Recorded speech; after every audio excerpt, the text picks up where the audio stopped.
말씀 보겠습니다. 마태복음 25장 1절부터 13절까지 말씀. 마태복음 25장 1절에서 13절.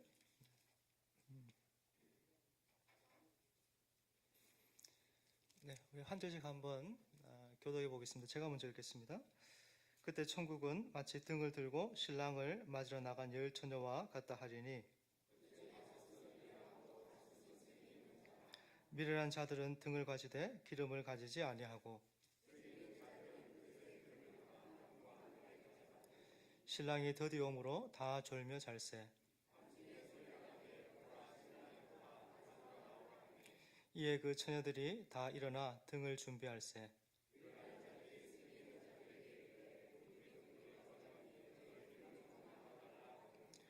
슬기 있는 자들이 대답하여 이르되 우리와 너희가 쓰기에 다 부족할까 하노니 차라리 파는 자들에게 가서 너희 쓸 것을 사라 하니.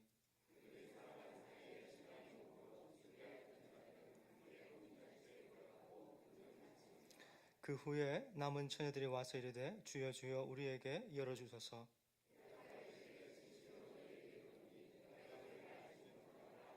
같이 읽습니다. 그런즉 깨어있으라 너희는 그 날과 그 때를 알지 못하느니라.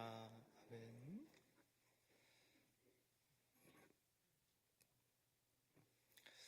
여러분, 이 땅을 저와 여러분 이 땅을 살아가시면서 여러분의 생각을 또 여러분의 마음을 이렇게 사로잡고 여러분 인생을 참 보람되게 살게 만드는 그런 주제는 뭐가 있습니까?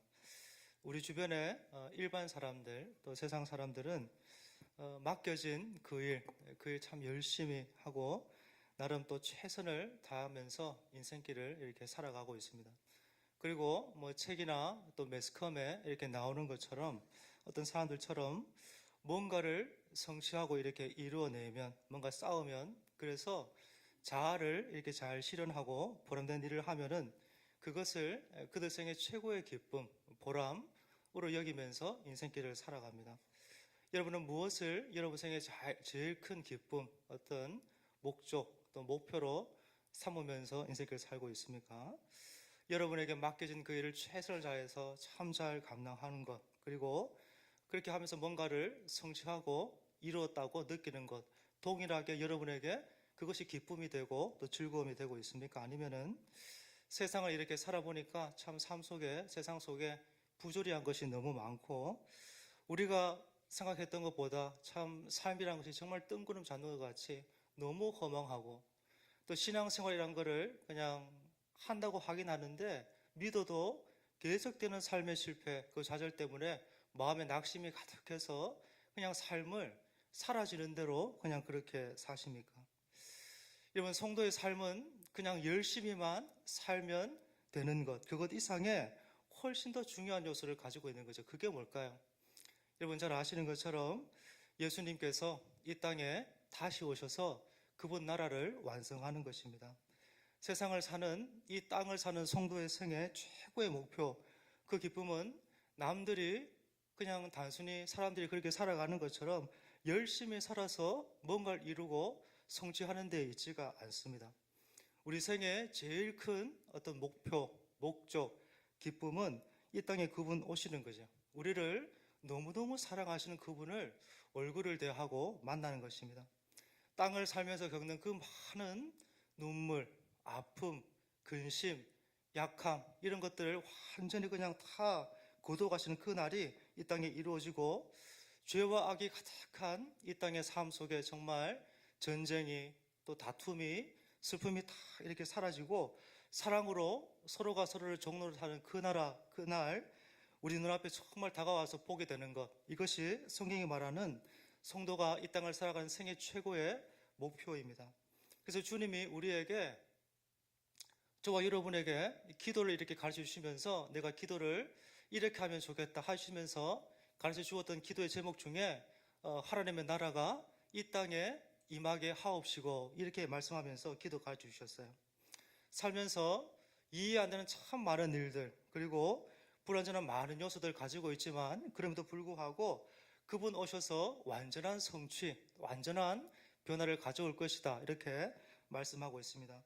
여러분, 성경은 성도들이 하나님 나라가 이 땅에 온전하게 완전하게 이루어지는 것, 그것이 땅을 살면서 경험하는 그 어떤 기쁨, 위로보다 더 크고 중요한 것이다, 이렇게 말씀하고 있습니다. 그래서 오늘 본문에 이렇게 보면은 이 예수님이 이 땅에 오셔서 다시 오셔서 그분 나라를 완성시키는 것을 뭐에 비유하는가 보니까 혼인잔치에 비유하고 있어요. 성경이 이렇게 기록되던 그 시절에 보면은 사람들의 제일 큰 어떤 기쁨, 재미가 뭐가 있을까 이렇게 생각해 보면은 혼인잔치밖에 없어요. 그보다 더 기쁘고 더 좋은 것이 없습니다. 요즘은 세상에서 즐길 수 있는 재미거리, 오락거리 이런 게 되게 많죠. 아무리 없다 그래도 돈 이렇게 조금 모아가지고 해외여행도 이렇게 다녀오고 주변에 레저를 즐길 수 있는 그런 거리도 되게 많고 재미와 즐거움의 요소들이 참 많은 것이 우리가 사는 땅의 모습입니다. 그러나 이 시절에 TV 하나 없고 인터넷 하나 없던 이 시절에 사람들에게 최고의 기쁨, 최고의 즐거움, 축제, 어떤 절기 때 모임 그런 것도 있겠지만 최고는 혼인잔치예요. 먹고 싶은 거 공짜로 마음껏 그냥 다 먹는 것이고 보고 싶은 사람들, 사랑하는 사람들 함께 만나서 서로를 누리면서 행복감을 이렇게 누리는 그런 시간입니다. 오늘처럼 그냥 20분, 30분 그냥 번개불에 콩 구워 먹듯이 그냥 해치우듯이 하는 그런 결혼식이 아니고 아시는 것처럼 일주일씩이나 막 하잖아요.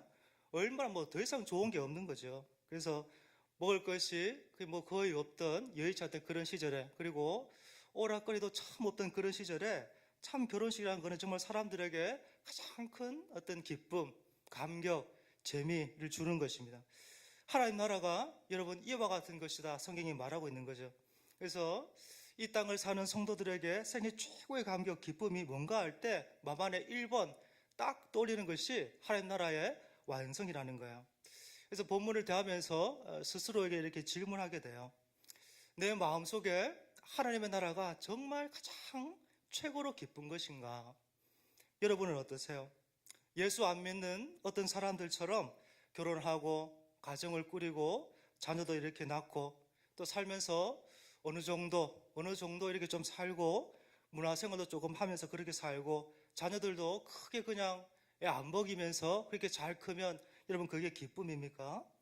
아니면 여러분의 생이 어떤 자리에 있든지 아무 관계없이 여러분 생에 가장 큰 기쁨, 소망되는 것이 신랑이신 그분 이 땅에 다시 오셔서 어린 양의 혼인잔치가 시작되는 것, 그것이 여러분 생에 가장 중요한 생의 기쁨, 감격, 목표가 되고 있습니까? 오늘 본문의 열처녀 비유 이렇게 대하면서 우리 마음속에 정말 이것이 나에게 제일 좋은 것인가 하고 점검이 일어나야 이 비유가 말하는 교훈을 바르게 받게 되겠죠. 여러분, 하나님 나라는 이 혼인잔치 같은 최고의 기쁨, 최고의 감격인데 오늘 본문의 이 10명의 처녀가 혼인잔치의 절정이라 할 수 있는 한 사건을 준비하고 있습니다. 우리가 보통 이렇게 하는 결혼식은 신랑 입장 7초, 신부 입장 한 15초, 줄이 시작해서 마칠 때까지 한 20분 하면 다 끝나는 그런 결혼식입니다. 그래서 저는 결혼할 때 이제 신부가 아니죠, 신랑 입장 이렇게 하면은 걸어가다가 그냥 다리 걸려서 미끄러져서 넘어지면 어떡할까, 그게 늘 걱정이었어요. 그래서 무광청심원 먹고 막 그렇게 했어요. 근데 제가 이제 지난주입니까 결혼식 갔는데 그 신랑은 저하고 너무 다른 거죠. 입장하는데 빙글빙글 돌면서 막 춤추면서 입장하는 거예요. 야, 참 나하고 다르다, 멋지다, 그렇게 봤어요. 처음이었기 때문에 저는 그래서 이제 다시 하면 모르겠지만 어쨌든 죄송합니다만은 거의 잘 못 누렸습니다. 못 누리고 참 긴장하고 여유를 가지고 참 즐기면서 한 분 한 분 인사하고 고맙다 이렇게 하면 좋겠는데 참 긴장 많이 했던 그런 시간들이었어요. 근데 우리 그 예수님 당시 결혼식은 너무 다른 거예요. 신랑이 지참부를 신부 집에 뭘 가져다 줄까 하고 신랑 집하고 신부 집이 합의를 합니다. 그럼 가져다 줄 거래. 그러면 딱 합의가 되면은 그 신랑 집에서 잔치 음식을 준비합니다. 그래서 그 잔치 음식이 다 준비가 되면은 신부 집에 가서 모든 준비가 다 끝났으니까 신부 달라 그러거든요. 그러면은 그 신부 집에서 잘 단정한 신부를 신랑에게 내주는 거예요. 그렇게 하면은 그 신랑과 신부가 함께 신부집에서 출발해서 곧장 집으로 오는 것이 아니고 오면서 천천히 오면서 퍼레이드를 행렬을 하는 거예요. 그냥 단순하게 오는 것이 아니고 막 시끌벅적하게 요란하게 막 떠들썩하게 잔치를 축제를 막 하면서 오는 거거든요. 이 퍼레이드가 이 축제가 굉장히 이들에게 즐거운 것이고 행복한 것이고 이야기거리가 되는 겁니다. 그래서 이것이 어느 정도인가 하면은 당시에 랍비가 학생들하고 이렇게 클래스를 하면서 수업을 하면서 하고 있는데 저쪽에 축제가 일어났어요. 그러면은 수업을 멈춥니다. 멈춰서 랍비가 너희들 여기 있지 말고 저기 가서 축제 참여해서 박수도 하고 격려도 해주고 그렇게 하고 와라 그러면은 수업 멈추고 갑니다. 가서 박수 실컷 다 쳐주고 와서 다시 수업을 할 만큼 그만큼 이들에게 호린잔치 퍼레이드라는 것은 굉장히 중요하고 의미 있는 거예요. 그런데 이 신랑 집까지 가는 퍼레이드에 있어서 대부분은 언제 있는가 하면 이게 밤 시간에 대부분 했거든요. 그렇기 때문에 필요한 게 뭘까 생각하면은 전기가 요즘처럼 보편화 안 돼 있잖아요. 그러니까 이때 제일 필요한 거는 횃불이 필요한 거예요. 그래서 긴 막대기 끝에 손뭉치가 있고 그 손뭉치에 기름을 묻혀서 불을 밝혀서 이렇게 들고 가는 것입니다. 그렇게 긴 어떤 잔치에 행렬에 길을 밝히는 사람이 여러 명 있었는데 오늘 본문의 열처녀죠. 이 열처녀들이 길을 밝힐 뿐만 아니라 신부의 들러리 역할까지 했던 그 10명의 처녀들입니다. 그래서 오늘 본문에 등장하는 이 10명의 처녀들에게 여러분 제일 중요한 것, 제일 필요한 것이 뭐겠어요? 아시는 것처럼 불을 환하게 밝히는 것입니다. 그래서 불을 잘 밝혀서 신랑과 신부가 신부의 집에 안전하게 도착해서 그리고 도착하면은 잔치가 이렇게 벌어지는 것인데 이 잔치를 사람들이 마음껏 누릴 수 있도록 행복할 수 있도록 잔치 자리에서도 불을 밝혀서 이것이 열처녀가 하는 일이었습니다. 그런데 여기서 한 중요한 변수가 발생하는 거죠. 본문 5절에 보니까 신랑이 더디옴으로 다 졸며 잘세. 지금 10명의 이 처녀가 신랑이 신부를 데리고 이 신부집까지 호린잔치 올 수 있도록 신랑 집까지 기다리고 있는데 아무리 기다려도 신랑이 오지를 않습니다. 그러니까 무슨 일이 있는가? 10명의 처녀들이 다 졸면서 잠을 잡니다. 이 10처녀 비유의 제일 중요한 특징이 뭘까요? 주님께서 이 비유 하시고 난 다음에 맨 마지막에 13절에 이렇게 말씀하시죠. 그런즉 깨어있으라 너는 그날과 그때를 알지 못한다. 여러분 깨어있으라 주님 말씀하셨지만 사실은 내용을 보면 10명 다 자고 있는 거죠. 여러분 열처녀 비유 바로 앞에 주님이 몇몇 비유를 쭉 이렇게 말씀하셨는데 그 비유의 공통적인 핵심은 졸지 말고 깨어있으라는 말씀이었어요. 주일이 언제 올지 모르니까 절대 자지 말고 깨어서 준비하라. 그것이 공통된 메시지였는데 지금 이 열처녀 비유의 핵심 메시지는 다른 것입니다. 강조가 다른 데에 있는 거예요. 여러분 그 강조가 어디에 있습니까? 지금 이 본문의 열처녀가 신랑을 기다리는데 아무리 기다려도 안 옵니다. 그러니까 슬기 있는 자들도 지혜로운 자들도 미련한 자들도 다 같이 졸면서 잠을 자는 거예요. 여러분 이들이 잤다는 것이 문제가 되는 것이 아니에요. 지금 이 비유의 강조는 다른 데에 있습니다. 10명의 처녀가 지금 신랑이 올 때가 되니까 딱 오니까 표가 확 나면서 이 두 무리가 선명하게 구별되고 있습니다. 이야기의 핵심이 뭐죠? 본문의 2절부터 4절까지 다시 한번 보십시오. 그 중에 5은 미련하고 5은 슬기 있는 자라. 미련한 자들은 등을 가지되 기름을 가지지 아니하고 슬기 있는 자들은 그릇에 기름을 담아 등과 함께 가져갔더니 요즘처럼 랜턴 들고 이렇게 가는 그런 시대가 아닙니다. 그죠? 이때는 손방망이에 기름을 이렇게 묻혀가지고 불을 밝혔기 때문에 자주 기름을 찍어서 잘 바르지 않으면은 불이 금방 꺼져버리는 그런 이유죠. 그래서 이런 시대에 등을 들고서 호린잔치에 불을 밝히러 나간 신랑을 맞으러 나간 이 사람들에게 제일 중요한 게 뭐겠어요? 등을 계속해서 밝힐 수 있는 기름을 예비하는 것이 제일 중요한 것입니다. 그러므로 본문에 13절에 나와 있는 깨어있으라 라는 이 말은 자지 말고 안 자고 깨어있으라 이 말이기보다는 그의 삶 자체가 삶 전부가 그 삶의 목표와 방향에 잘 맞추어 있도록 삶 전체가 그 목표와 방향에서 떨어지지 말고 딱 맞추어서 살아가도록 그렇게 준비되고 예비되어서 살아야 된다. 그 말을 하고 있는 것입니다. 여러분, 본문에 슬기로운 이 처녀와 이 미련한 처녀, 이 두 그룹의 중요한 차이가 뭡니까? 한쪽은 등을 밝히려고 등 들고 나갔는데 여러분 기름이 없습니다.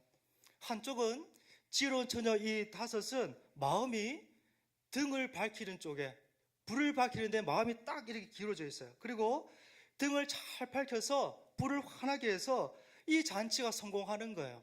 이 혼인잔치가 정말 성공하고 모인 사람들이 그 잔치 안에서 행복감을 누리는데 마음 중심이 전적으로 다 기울어 있기 때문에 말 안 해도 이 잔치에 필요한 것이, 내가 해야 될 것이 뭔지 정확하게 알고 그 필요를 준비하고 예비하고 있는 거예요.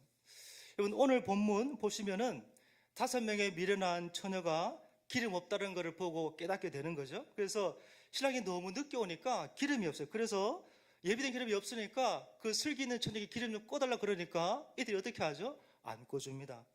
제가 처음에 어릴 때 이 비유 말씀 들을 때에 이거 뭐 슬기로운 처녀 좀 그렇다, 역시 똑똑한 것들이 조금 그렇다, 이렇게 생각했어요. 근데 본문을 찬찬히 보니까 이들이 이기적이거나 또 자기중심적인 그런 사람들이 아니에요. 지금 이 열처녀들이 해야 될 제일 중요한 일은 혼인잔치에 여러분 불을 밝히는 것입니다. 그래서 잔치가 진행되는 동안에 같이 이렇게 잘 나누어 서서 불을 충분히 밝히지 않으면 혼인잔치가 망하는 거예요.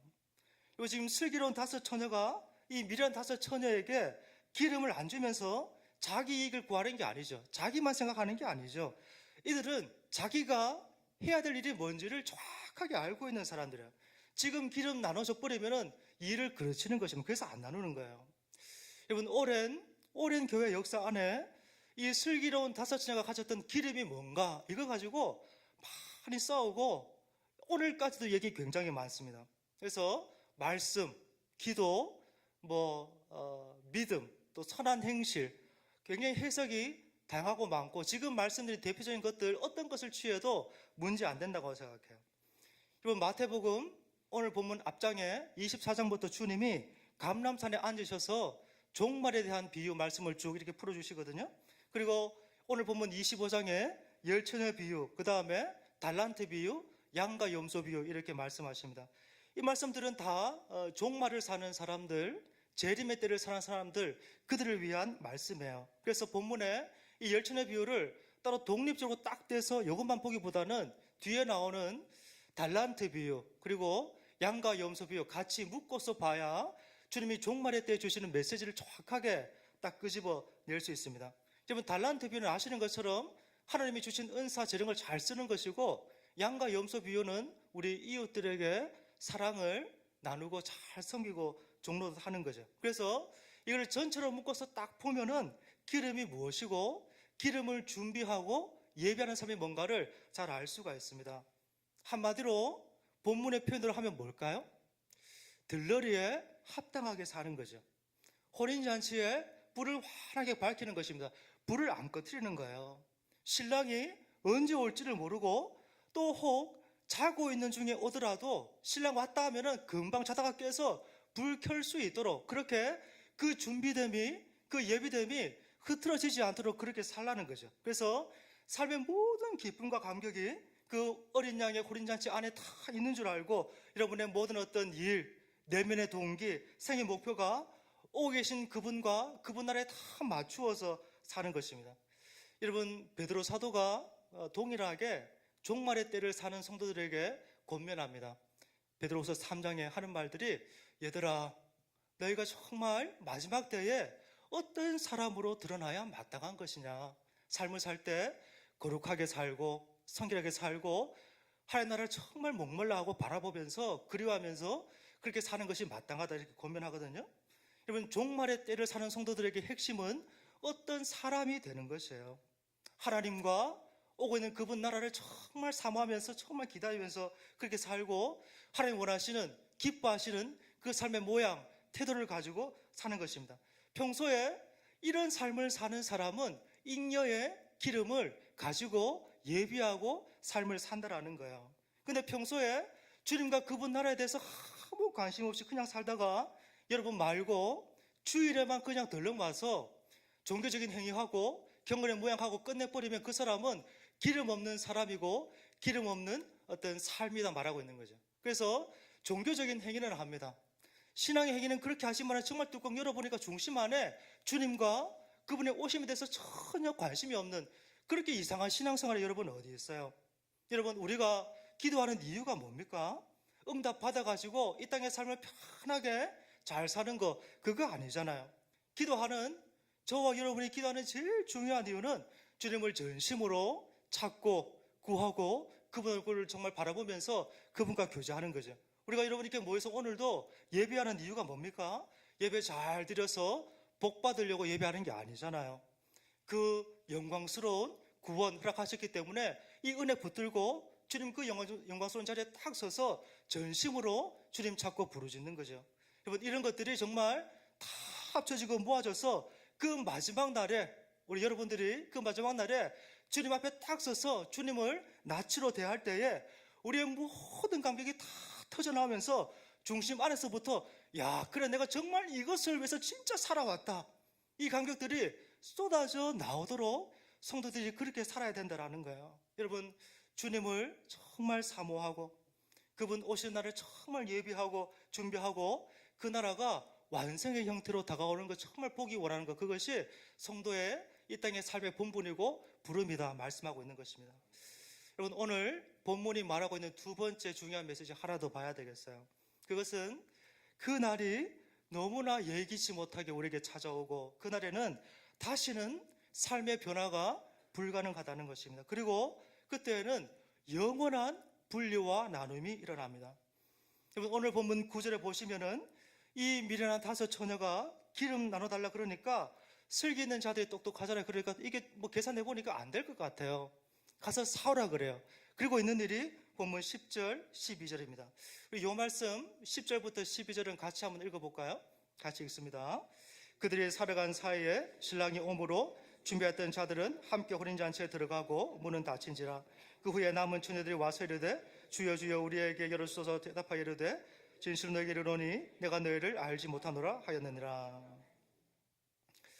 저와 여러분이 이 땅을 사는 동안에 하나님께서 정말 많은 시간이며 재물이며 건강이며 지혜며 전적인 은혜로 다 주셨어요. 그 모든 것들 다 가지고 정말 그분 만날 날을 정말 삼으면서 그렇게 믿음으로 열심히 살아야 되는데 그렇게 안 살고 이 미련한 다섯은 등을 들고 밖에 나가서 서기는 섰는데 기름은 하나도 준비하지 못한 그 삶을, 그날에 불 피우는데 아무 도움 안 되는 그 삶을 살고 있었습니다. 그래서 신랑이 오고 난 이후에 불 밝히려니까 기름 없는 사실을 발견하고 좀 달라 그러니까 없어요. 살아간 사이에 신랑 왔고 그 슬기로운 다섯과 신랑이 혼인잔치에 들어가고 문이 닫혔습니다. 여러분, 문이 닫히면은 다시는 그 즐거움, 그 기쁨, 그 모든 좋은 것을 누리는 혼인잔치에는 절대로 못 들어갑니다.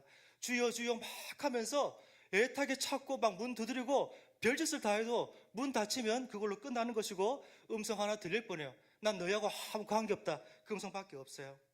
여러분, 더 정확히 말하면은 지금까지 이들은 사실은 신랑을 기다린다고 섰지만 사실은 신랑 기다린 거 아니에요.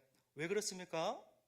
이들이 정말 진짜 신랑 기다렸다면은 등과 함께 섰을 때에 이거는 늘 언제 기름은 떨어질 수 있기 때문에 기름이 필요한 줄 알고 미리 말 안 해도 다 알아서 준비했을 거예요. 그런데 신랑 기다린다고 하면서도 마음이 어디에 있는 거예요? 신랑의 혼인잔치에 있지 않고 신랑 말고 세상에 더 재미있는 거에 기쁨에 마음이 다 가 있으니까, 거기에 다 기울어 있으니까 신랑이나 혼인잔치에 아무 관심 없는 것입니다. 그래서 와서 신랑이 말하는 거예요. 나는 너희들 도무지 모르겠다. 너희들이 나를 찾는다고 맞이한다고 앞에 등 들고 서 있지만은 난 너희하고 아무 관계없어. 너희가 언제 인생 속에 내 얼굴을 찾고 나를 구하고 바라면서 나를 만나려고 사모하냐. 난 너희하고 아무 관계없다고 문이 닫히고 끝나요. 여러분, 이것은 천국과 지옥의 회화적인 표현이라 할 수 있습니다. 여러분, 천국에는 혼인잔치로 비유되는 모든 즐거운 것과 영광과 무거운 짐을 벗음과 눈물과 탄식이 끝나는 기쁨이 있습니다. 반대로 여러분, 지옥에는 문이 닫혀서 그 어두움 속에 던져짐과 버려짐과 말로 다 할 수 없는 두려움과 고통이 생생하게 있어요. 천국에서는 주님과 함께 영원히 함께 있게 돼요. 왜요? 여러분이 땅을 살면서 그렇게 주님을 목말라 하면서 그리워하면서 사모하면서 이 땅을 살았기 때문에 그날의 주님과 영원히 함께 있을 거예요. 근데 땅을 살면서 주님을 사모하고 목말라 하고 그리워하고 그런 거 하나 없이 살다가 천국에 덜렁 갔어요. 가니까 그분과 영원히 함께 살아야 되니까 얼마나 곤혹스러워요. 그 자체가 지옥이죠. 그러니까 주님이 아시니까 그래, 너는 저쪽 문으로 하고 내주시고 영원한 형벌로 떨어지는 것입니다. 여러분, 매사에 때가 있고 시기가 있습니다. 성경은 너무나 단호하게 말하는데 이거를 놓치면 영혼의 기회가 상실된다고 경고하고 말하고 있어요. 여러분, 지금도 하나님의 나라는 영원한 완성을 향해서 지금 우리에게 달려오고 있습니다. 그 완성될 하나님의 나라는 이 땅에서 우리가 좋아하고 사모하는 그 모든 것 다 합쳐도 비교 안 될 더 큰 기쁨, 희락, 감격, 사랑, 쉼, 회복이 그 혼인잔치 안에 그 나라 안에 다 들어있습니다. 여러분, 그렇기 때문에 그 나라 그분 오실 때까지 제자도의 대가를 마음껏 계속 치르면서 여러분이 믿음의 길을 신실하게 달려가라는 말이죠. 그죠? 우리의 모든 짐, 아픔, 그 눈물 그거 다 거두가실 날이 반드시 올 것이기 때문에 여러분의 지금의 이 삶을 순간순간을 전부 그분 앞에서 사용하면서 그분 앞에서 여러분 그 준비된 기름 마음껏 태울 그 기름 다 준비하는 그 삶처럼 어떻게 삽니까? 복음 전하면서 하나님 기뻐하신 그 일을 마음껏 하면서 사람 도우면서 여러분 생활 이 땅에서 그렇게 살아가는 거예요. 여러분, 우리는 교리를 전하는 사람들이 아닙니다. 우리는 사건을 말하는 자들이에요. 우리는 논리와 이론을 믿지 않습니다. 우리는 사실을 믿습니다. 여러분, 주님 나라가 반드시 오고 있고 완성을 기다리고 있어요. 이 땅에서 악이 아무리 활개치고 죄가 다 이기는 것처럼 그렇게 보여도 어느 날에 주님 이 땅에 오셔서 죄와 악이 형벌받고 주의 성도들이 복받는 거 우리 눈으로 똑똑하게 보게 되는 거예요. 그래서 세상에 아무리 좋은 어떤 즐거움 그거하고도 비교할 수 없는 그런 것들에 여러분들이 절대로 마음 안 빼앗기고 마음을 탁 여러분 세워서 그분을 사모하고 그리워하면서 우리의 지금의 삶을 잘 준비하고 달려가는 것 너무너무 중요하고 이 마지막 때에 하나님 우리를 향한 너무 놀라운 부름입니다. 여러분, 시간이 언제나 우리에게 있는 것이 아니죠. 그죠? 이 땅에서 우리의 삶은 제한되어 있고 금세 지나갑니다. 땅에서 우리가 이루려는 성취, 목적, 그건 우리의 궁극적인 목적, 성취가 아니고 우리의 진짜 성취, 진짜 목적은 우리가 정말 땅을 살아가면서 주님을 정말 만나게 될 그날 그때의 마음속에 주님, 제가 땅에서 60년, 70년, 80년, 90년 내가 그렇게 정말 살았지만은 내가 정말 원했던 거, 바랬던 거 이날 이때를 위해서 내가 살아왔습니다. 이렇게 말하면서 사는 것이죠. 저와 여러분들이 땅을 살아가면서 주 앞에 섰을 때에 이렇게 고백하면서 설 수 있는 그런 여러분 되시기를 예수님 이름으로 축복합니다. 우리 찬송가 하나 하죠. 찬송가 510장